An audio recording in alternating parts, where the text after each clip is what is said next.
సంజయ్తో వాసుకి పెళ్లవ్వడం కోసం డివోర్స్తో పాటు pharma company papers మీద కూడా సంతకం చేయమని అడుగుతాడు గోపాల్. సమీర డివోర్స్ పేపర్స్ మీద మాత్రమే సైన్ చేసి వెళ్తుంటే వాసుకి అడ్డుపడి గొడవ పడుతుంది. అప్పుడే అరుచుకుంటూ అక్కడికి ఎంటర్ అయ్యాడు సంజయ్. అతని గురించి బాగా తెలిసిన వాసుకి ఇన్సెక్యూర్గా ఫీల్ అయ్యి ఎలాగైనా సరే అతన్ని ఆపాలని పరిగెత్తుకుంటూ మెయిన్ గేట్ దగ్గరికి వెళ్లి సంజయ్ దారికి అడ్డుపడింది. సంజయ్, నువ్వు లోపలికి రాకు, ఇక్కడే ఉండు. నీకేమైనా పిచ్చి పట్టిందా? నన్ను లోపలికి రావద్దంటావేంటి? ఆ బండది లోపలే ఉంది. దాన్ని చూస్తే నీ మూడ్ పాడైపోతుంది. హ్యాపీగా ఉండాల్సిన ఈ రోజు దాన్ని మొహం చూడ్డం ఎందుకు చెప్పు? What nonsense! అది చేసిన పనికి దానికి బుద్ధి చెప్పొస్తాను. పక్క తప్పుకో. సంజయ్ ఆవేశంలో అరుస్తూ తనకి అడ్డుగా వచ్చిన వాసుకిని పక్కకి తోసేసి లోపలికి వెళ్లాలని చూశాడు. కాని వాసుకి మరింత కంగారు పడుతూ తన 2 చేతులతో సంజయ్ని గట్టిగా పట్టుకొని అక్కడే ఆపేసింది. 2 గంటల ఎయిర్పోర్ట్లో నా పనులన్నీ ఆపుకున్న మరీ ఆ బండ దానికోసం వెయిట్ చేశాను. ఇంత పని చేసిన దాన్ని ఊరికి ఎలా వదిలిపెడతాను? నన్ను వెళ్ళనివ్వు. ఆకు బేబీ, లోపల మమ్మీ డాడీ ఆ బండ దానికి డబ్బులిచ్చి మరీ డివోర్స్ పేపర్స్ మీద సైన్ చేయిస్తున్నారు. ఈరోజు నా బర్త్డే కదా, మన ఫ్రెండ్స్ అందరి కోసం బిల్డింగ్ వెనుక ఉన్న గార్డెన్లో డిన్నర్ ఏర్పాటు చేశాను. నువ్వక్కడ ఎంజాయ్ చేస్తూ ఉండు. నేను వెళ్ళి నీకిష్టమైన వైన్ తీసుకొస్తాను. సమీరాని చూస్తే సంజయ్ మనసు మారిపోవచ్చు అనుకున్న వాసుకి అతన్ని గార్డెన్లో వదిలిపెట్టి పరిగెత్తుకుంటూ తన ఫ్రెండ్స్ దగ్గరికి వెళ్ళింది. ఏ వాసుకి, ఏమైంది? ఏంటా చెమట్లో? ఎందుకు అంత కంగారు పడుతున్నావు? సంజయ్ వచ్చాడే బాబు. తను సమీరాని చూస్తే నాకు ప్రాబ్లం అవ్వచ్చు. సో మీరు వెళ్ళి మాటలతో తన అటెన్షన్ గ్రాప్ చేయండి. ఎట్టి పరిస్థితుల్లోనూ తను సమీరాన్ని చూడ్డానికి వీల్లేదు. ఈలోపు నేను సమీరాని పంపించేసే పనిలో ఉంటాను. ఓస్, ఇంతే కదా, మేం చూసుకుంటాం. సంజయ్ ఈ ప్లేస్ వదిలి రాడు. నువ్వు వెళ్ళి మీ అక్కను పంపించేసిరా. బర్త్డే ఎంజాయ్ చేద్దాం. సంజయ్ ఫ్రెండ్స్తో కూర్చొని మందు తాగుతూ ఈ డ్రైవర్ గాడు ఇన్ఫర్మేషన్ ఇంకా పాస్ చేయలేదేంటి అని ఆలోచిస్తూ ఉండగానే అతనికి డ్రైవర్ దగ్గర నుంచి కాల్ వచ్చింది. కాల్ చేయడానికి ఇంతసేపా? సరే కానీ ఆ అమ్మాయి డీటెయిల్స్ దొరికాయా? తన పేరేంటి? ఎక్కడుంటుంది? ఎందుకొచ్చింది? సార్ కొద్దిగా ఆగండి. ఆ మేడం ఉంటున్న హోటల్ అడ్రస్ మాత్రమే తెలిసింది. Hotel royal mountain. ఒక్క పని కూడా సరిగ్గా చేయడం రాదు నీకు. మిగిలిన డీటెయిల్స్ నేను కనుక్కుంటాను గానీ కాల్ కట్ చేయి. ఫ్రెండ్స్ అందరికీ థ్యాంక్స్ చెప్పి ఇంట్లోకి వెళ్ళింది వాసుకి. సమీర కాన్ఫిడెంట్గా నిల్చున్న తీరు చూసి ఒక్క క్షణం కంగారు పడింది. లోపల భయంగా ఉన్నా పైకి మాత్రం గంభీరంగా నడుచుకుంటూ వెళ్లి సమీరాకి ఎదురుగా నిలబడింది. ఇప్పుడు చెప్పు, నీకసలు ఏం కావాలి? ఏం చేస్తే ఇక్కడి నుంచి వెళ్ళిపోతావు? నువ్వు నా చెల్లివి వాసుకి. నీకెప్పుడు మంచే జరగాలి అనుకుంటాను. సంజయ్ మంచివాడు కాదు. తన వెనక ఇలా పిచ్చిదాన్లా తిరగడం మానేయ్. Just stop it and mind your own business. ఎవరు ఎలాంటి వాళ్ళో నాకు బాగా తెలుసు. నువ్వు కొత్తగా నాకు నేర్పించాల్సిన అవసరం లేదు. నీకు నా మీద నిజంగానే అంత ప్రేముంటే కంపెనీని నాకు ఇవ్వడానికేంటి? నువ్వు అస్సలేం మారలేదు. చిన్నప్పటి నుంచి ఇంతే. మంచి చెప్తే నీకెక్కదు. నీతో మాట్లాడి టైం వేస్ట్ చేయడం నాది బుద్ధి తక్కువ. నా గురించి పక్కన పెట్టు. ముందు నాకు ఈ విషయం చెప్పు. నువ్వు ఎవరి కోసం ఆ కంపెనీని కాపాడుతున్నావు? నీ సీక్రెట్ లవర్ కోసమా, లేదా నీ అక్రమ సంతానం కోసమా? వాసుకి అడిగిన ప్రశ్న వినగానే సమీర తన చెల్లెలి చెంపమీద లాగి ఒక్కటిచ్చింది.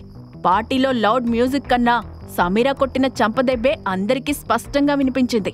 మొహం మీద 4 లేయర్ల మేకప్ ఉన్నా సమీర చేతివేళ్లు వాసుకి చెంపమీద స్పష్టంగా కనిపిస్తున్నాయి. చెంపని రుద్దుకుంటూ ఎర్రబడిన కళ్లతో సమీరాని చూసింది వాసుకి.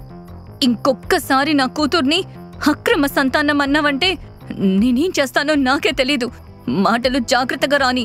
I mean it. అమ్మో, ఏంటిది ఇలా రియాక్ట్ అయింది? దీన్ని ఇంతకు ముందు ఇంత కోపంగా ఎప్పుడూ చూడలేదు. నిజంగానే చాలా మారిపోయింది. నేను ఇంకో మాట మాట్లాడితే చంపేసేలా ఉంది. వాసుకి భయంతో సైలెంట్గా సమీర దారికి అడ్డు తప్పుకుంది. చెల్లివైపే కోపంగా చూస్తూ అక్కడ్నుంచి విసురుగా వెళ్లిపోయింది సమీర.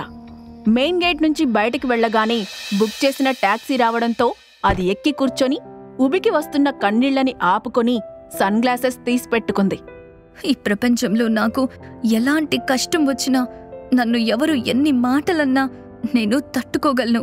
కానీ నా కూతుర్ని అక్రమ సంతానం అంటే మాత్రం నేను తట్టుకోలేను. అయినా ఏదో ఒకరోజు స్వీటీ నా తండ్రి ఎవరు అంటే నేనేం చెప్పాలి? 6 ఏళ్ల నుంచి నన్ను వేధిస్తున్న ప్రశ్నకి ఇంకా సమాధానం దొరకలేదు. అసలు నేను ఎలా ప్రెగ్నెంట్ అయ్యాను? ఇంతలో ట్రాఫిక్ వల్ల డ్రైవర్ సడన్ బ్రేక్ వేయడంతో ఆలోచనల నుండి బయటకు వచ్చింది సమీర. గతం గురించి బాధపడే కన్నా ఇప్పుడు చేయాల్సిన పని మీద దృష్టి పెడితే మంచిది అనుకుంది. దాంతో వెంటనే మొబైల్ తీసి తన ఫార్మా కంపెనీ మేనేజర్ మూర్తికి కాల్ చేసింది. హలో సమీరా, బాగున్నావా తల్లి? ఇన్ని రోజుల తర్వాత కంపెనీ ఓనర్కి ఈ మేనేజర్ గుర్తొచ్చాడా? లేదు మూర్తి అంకుల్, జస్ట్ పేపర్స్ పరంగా నేను ఆ కంపెనీకి ఓనర్ని అంతే. ఫార్మా కంపెనీ అసలైన ఓనర్ మీరే. ఇంతకీ మన బిజినెస్ ఎలా ఉంది? ప్రాఫిట్స్ బాగా వస్తున్నాయా? ఏం చెప్పను సమీరా, కంపెనీ పరిస్థితి అంతంత మాత్రంగా ఉంది. అయినా సరే సంవత్సరానికి ఒక 10 లక్షల ప్రాఫిట్ వస్తుంది. దాన్ని గోపాల్ గారికే పంపిస్తున్నాను. కావాలంటే ఈ ఏడాది నుంచి ఆ ప్రాఫిట్ని నీకిస్తాను. నో అంకుల్, నాకు ప్రాఫిట్ ఏమీ వద్దు. ఎప్పట్లానే ప్రాఫిట్స్ నాన్నకి పంపండి. మీ హెల్త్ జాగ్రత్త. ఉంటాను. 10 లక్షల ప్రాఫిట్స్ వచ్చే కంపెనీ కోసం విశ్వేశ్వరరావు గారు ఎందుకు ఇంత తాపత్రయపడుతున్నారు? ముందు నా ద్వారా ఈ ప్రాపర్టీని హ్యాండ్ ఓవర్ చేసుకోవాలని చూశారు. కంపెనీ కోసం తన కొడుక్కి ఇష్టం లేని పెళ్లి చేయడానికి కూడా సిద్ధపడ్డారు. ఇప్పుడు అదే కంపెనీ కోసం వాసుకిని యూజ్ చేసుకోవాలి అనుకుంటున్నారు. అందులో అంతగా ఏముంది? సమీర అలా ఆలోచిస్తూనే బయటకు చూడగా ఐస్ క్రీం స్టాల్ కనిపించింది. అది చూడగానే స్వీటీకి చేసిన ప్రామిస్ గుర్తుకొచ్చి టాక్సీ ఆపమని కూతురి కోసం చాక్లెట్ ఐస్ క్రీం తీసుకుంది. తర్వాత 5 నిమిషాలకే హోటల్కి చేరుకొని లిఫ్ట్ దగ్గరికి వెళ్తూ ఉంటే 5 బాడీగార్డ్స్ సమీరాని చుట్టుముట్టారు. వాళ్ళని చూసిన కంగారులో సమీర చేతిలో ఉన్న కవర్ కింద పడిపోయింది. నా దగ్గర నుంచి కంపెనీ తీసుకోవాలని మా నాన్న రౌడీలను పంపించాడా?